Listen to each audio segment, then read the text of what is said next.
جب کشمیر میں 80 لاکھ لوگ کرفیو والی زندگی گزار رہے تھے، بھارت ظلم کر رہا تھا، دنیا تماشا دیکھ رہی تھی، ہم بھی خاموش تھے۔ جب فلسطین میں معصوم مسلمانوں کو بموں سے اڑایا جا رہا تھا، دنیا خاموش تھی اور ہم بھی خاموش تھے۔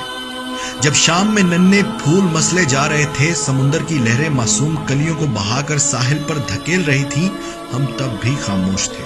جب برما کے مسلمانوں کو زندہ جلایا جا رہا تھا، دنیا خاموش تھی، ہم بھی اپنی زندگی میں مگن تھے۔ وہ خالق سب دیکھ رہا تھا۔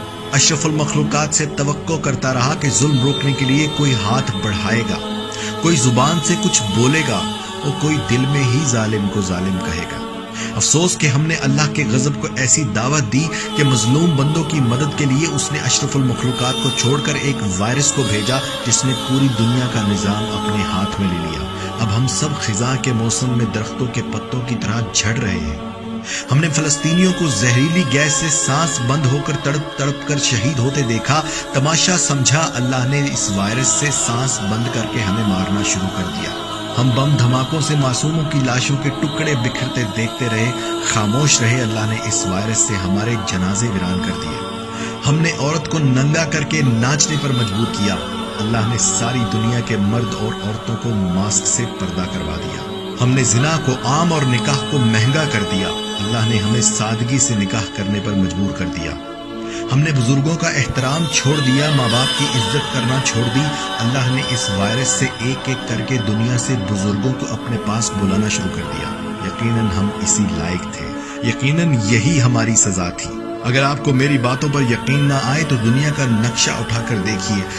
جس ملک نے ظلم کیا وہ سخت پکڑ میں ہے، جس ملک نے خاموش تماشا دیکھا وہ بھی پکڑ میں ہے، اور جو ملک غریب تھے، جہاں بھوک ناچ رہی تھی، افریقہ کے جنگلوں میں، کشمیر میں، برما میں، شام میں، جہاں جہاں ظلم ہو رہا تھا وہاں یہ وائرس نہیں گیا۔ مجھے تو یہ بھی نہیں پتا کہ اب معافی قبول ہونے کا وقت بچا بھی ہے یا نہیں۔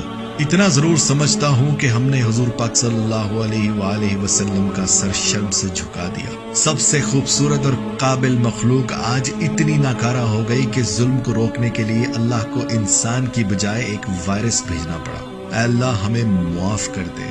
اب ہم کسی ظلم پر خاموش نہیں رہیں گے۔ یا اللہ اب ہم ظلم کو ہاتھ سے روکیں گے۔ یا اللہ ہاتھ سے نہ روک پائے تو زبان سے روکیں گے۔ یا اللہ اگر زبان سے بھی نہ بولنے دیا گیا تو ہم دل میں ظالم کو ظالم مانیں گے۔ پروردگار ہمیں معاف کر دے، ہم سے درگزر کر، ہم تیرے بندے ہیں، تیرے حبیب کی امت ہیں، ہمیں معاف کر دے۔